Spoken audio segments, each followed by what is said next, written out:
আয়নায় টুনি পাখি প্রথমে দেখে তার খেলা, হাসি, বন্ধুদের সাহায্য করার ছবি।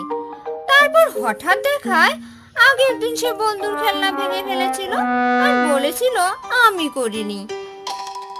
উফ, এটা তো আমি কাউকে বলিনি।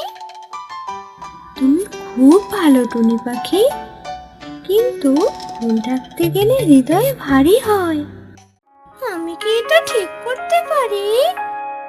অবশ্যই পারো। সত্য বলা মানে ভয় নয়, বরং সত্য বলাটাই সাহস। টুনি পাখি উড়ল বন্ধুর কাছে, সব বলল, ক্ষমা চাইলো। বন্ধুও হেসে বলল, তুমি ক্ষমা চেয়েছো, আমি অনেক খুশি হয়েছি টুনি। আমরা আবার খেলবো।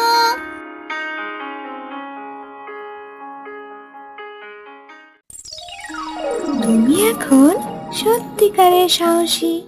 তুমি নিজের মনকে জয় করেছো।